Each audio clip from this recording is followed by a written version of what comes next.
সবাইকে শুভ সকাল। আমার আরেকটি কুকিং ব্লগে তোমাদের সকলকে স্বাগত। তো চলো, সকাল সকাল আমি চলে এসেছি কিচেনে, তোমরাও চলে আসো। কারণ আজকে আমি তৈরি করব বাঁধাকপির একটা রেসিপি। তবে এই রেসিপিটা কোনো সাধারণ রেসিপি নয়, এটা হচ্ছে বাঁকুড়ার প্রসিদ্ধ একটা রেসিপি। তো চলো দেখতে থাকো, আশা করছি তোমাদের খুবই ভালো লাগবে। তো চলো এবার কাজের দিকে এগোনো যাক। নিয়ে নিয়েছি একটা বাঁধাকপি, আর এটাকে আমি কেটে নেব। বাঁধাকপিটা অনেকটাই বড় রয়েছে, আর এত বড় বাঁধাকপি রান্না করে খেয়ে শেষ করতেও পারবো না, তাই অর্ধেকটা দিয়ে আমি কাজ চালাচ্ছি। তবে তোমরা গোটাটাও করতে পারো, আমি তোমাদের নিষেধ করব না। তবে হ্যাঁ, আমি কথা দিচ্ছি, একবার তৈরি করে খাওয়ার পর অর্ধেকটাও আর বাঁচবে না। তো প্রথমে বাঁধাকপি আমি টুকরো টুকরো করে কেটে নিচ্ছি। এই বাঁধাকপি খুব সরু সরু করে কাটতে হবে সেটা কোনো ব্যাপার নয়, একটু মোটা মোটা করে কাটলেই হবে। এই যে এইভাবে টুকরো করলেই হবে। বাঁধাকপি যে খেতে পছন্দ করে না, সেও যদি এই রেসিপিটা খায় তাহলে আবারও তৈরি করার জন্য অনুরোধ করবে, কারণ এটা তৈরি করার প্রসেসটা একেবারেই আলাদা। তো তোমরা দেখো, বাঁধাকপি মনে করে ভিডিওটা স্কিপ করে যেও না, তাহলে কিছুই বুঝতে পারবে না। আমরা সাধারণত যেভাবে বাঁধাকপি তৈরি করে খাই, সেই বাঁধাকপি তৈরির রেসিপি চাইতে এটা একেবারে আলাদা, আর এটা ভীষণই টেস্টি হয় খেতে। বাঁধাকপিগুলো কাটা হয়ে গেছে, এবার আমি একটা পাত্রে উঠিয়ে নিচ্ছি, আর ভালো করে বেশ কয়েকবার ধুয়ে নিয়ে জল ঝরিয়ে আমি এটা রেখে দেব। আমি নিয়ে নিয়েছি একটা আলুটা আগে থেকে ছিলে নিয়েছিলাম, যাতে কাজ করতে তাড়াতাড়ি হয়, বেশিক্ষণ সময় না লাগে। আর আলু আমি ঠিক তেমনই করে কাটবো যেমন আমরা মাছে আলু দিয়ে থাকি, একটু মোটা মোটা করে। বাস এরকমই আমি আলুর পিসটা করলাম। এই রেসিপিটা দিয়ে তোমরা রুটি পরাটা তো খেতে পারবেই, তাছাড়া গরম গরম ধোয়া ওঠা ভাতের সঙ্গেও একেবারে জমে যাবে। তো আলু কাটা হয়ে গেছে, এটা আমি এবার সাইডে সরিয়ে রেখে দিচ্ছি। পেঁয়াজ, এই পেঁয়াজকেও আমি কিন্তু কাটবো, তবে এই পেঁয়াজও খুব বেশি মসৃণ করার দরকার নেই, একটু মোটা মোটা করেই কাটতে হবে।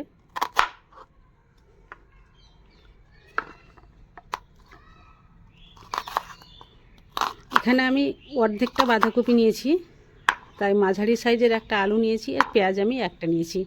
গোটা বাঁধাকপিটা দিলে এখানে দুটো পেঁয়াজ লাগতো, আলুও কিন্তু দুটো দিতে হতো। তবে টমেটো যেহেতু ছোট রয়েছে, তাই টমেটো আমি দুটো নিচ্ছি, আর এটাও মোটা মোটা করে কেটে নিচ্ছি। এগুলো যেহেতু আমি আগে থেকে ধুয়ে রেখেছিলাম, তাই আর নতুন করে ধোয়ার কোনো প্রয়োজন নেই। আমি একটা পাত্রে এগুলো উঠিয়ে নিচ্ছি সবগুলো একটা পাত্রে উঠিয়ে নিয়েছি। আর আর নিয়ে নিয়েছি কিছুটা রসুনের কোয়া, এটা আমি কিন্তু ছিলে নিয়েছি, তোমাদের দেখাইনি।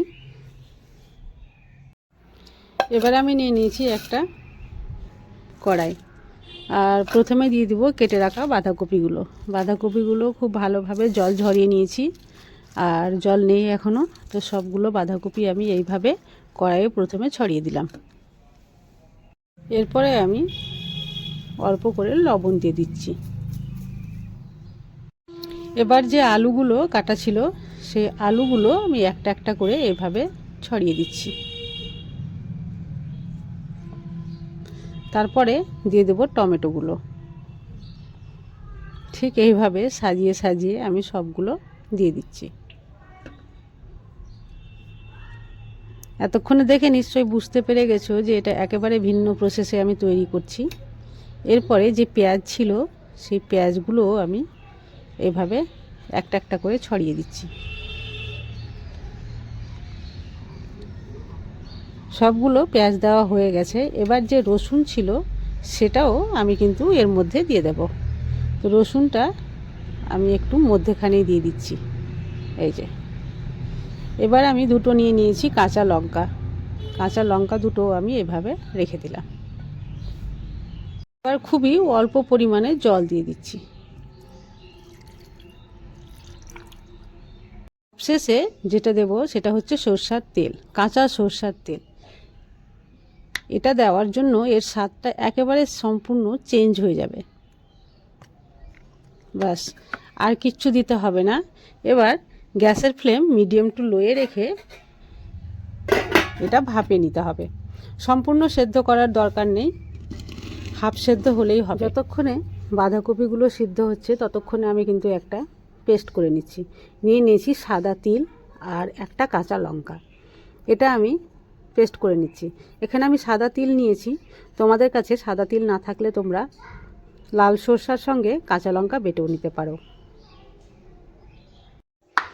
পেস্ট করা হয়ে গেছে, এবার আমি এটা সাইডে সরিয়ে রাখছি। দেখতেই পাচ্ছ হাফ সেদ্ধ হয়ে গেছে। এবার আমি গ্যাসের ফ্লেমটা বন্ধ করে দিচ্ছি। এখান থেকে আলুগুলো আমি আলাদাভাবে উঠিয়ে নিচ্ছি।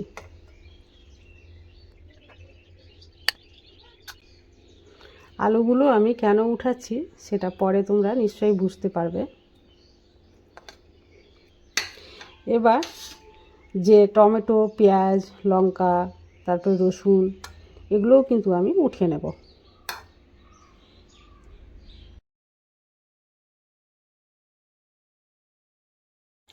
সবগুলো উঠানো হয়ে গেছে, দেখতেই পাচ্ছ। এবার এটা ঠান্ডা হলে এটা আমি মিক্সিতে পেস্ট করে নেব। এটা যেটা রয়েছে এটাও আমি সাইডে আলাদা করে উঠিয়ে নিচ্ছি এটা থেকে। আর এর যে জল, এই জলটা আমি আর ফেলবো না, এটা দিয়ে এটা সেদ্ধ করা হবে বা রান্না করা হবে। এই বাটিতে নিয়ে নিয়েছি, তবে এটা থেকে যে জল রয়েছে সেই জলটা আমি খানিকটা এই বাটিতে নিয়ে নিচ্ছি।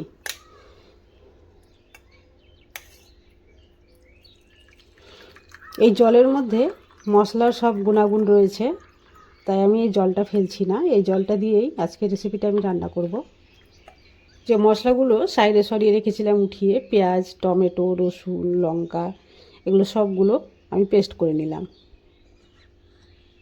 গ্যাসের ফ্লেম অন করে আমি আবার কড়াইটা বসিয়ে দিলাম।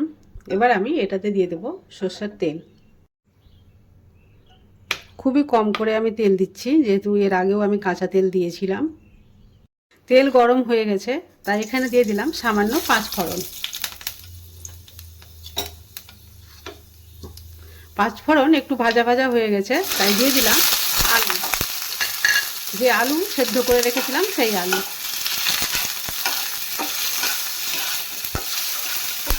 আলু একটু এইভাবে উল্টে পাল্টে হালকা করে ভেজে নিতে হবে।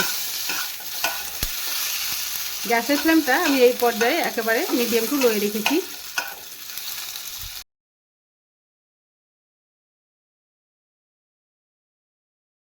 স্বাদ মতো লঙ্কার গুঁড়ো, তবে লঙ্কা যেহেতু আগেও দিয়েছি মশলার মধ্যে, তাই লঙ্কা একটু কম করে দিলাম। এবার আমি দিয়ে দিচ্ছি হলুদ গুঁড়ো, লবণ। এভাবে উল্টে পাল্টে একটু ভেজে নিচ্ছি।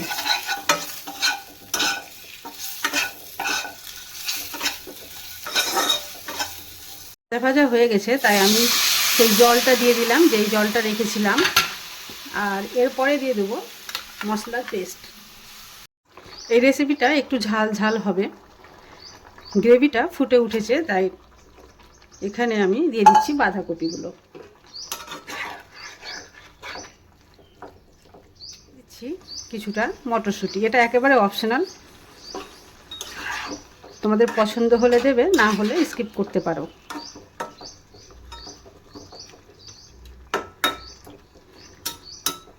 এটাকে আমি এবার একটু ঢাকা দিয়ে রেখে দেব। ফিরে আসলাম 5 মিনিট পরে, আর অনেকটাই গ্রেভিটা শুকনো হয়ে এসেছে। এবার আমি এখানে যে তিল বেটে রেখেছিলাম সেটা দিয়ে দেব।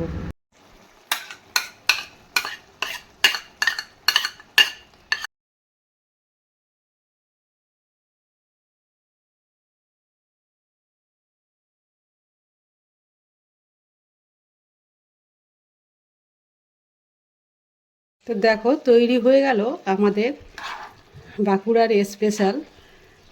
এবার আমি উপর থেকে খানিকটা ধনেপাতা কুচি ছড়িয়ে দিলাম।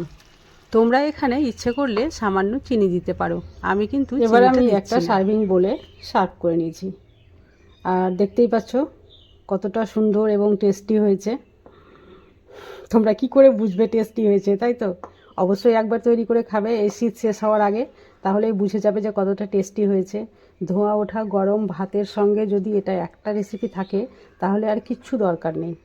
তো আজকের রেসিপি তোমাদের যদি ভালো লাগে তাহলে অবশ্যই একটা লাইক করে দিও, বেশি বেশি করে শেয়ার করিও, কমেন্ট তো অবশ্যই করে দিও। আর হ্যাঁ, আমার চ্যানেলটি যদি সাবস্ক্রাইব করে না থাকো, প্লিজ আমার চ্যানেলটি সাবস্ক্রাইব করে দিও। আজ তাহলে এই পর্যন্ত, আবার আসবো অন্য কোনো ভিডিও নিয়ে। ততক্ষণ পর্যন্ত তোমরা সবাই সুস্থ থেকো, ভালো থেকো।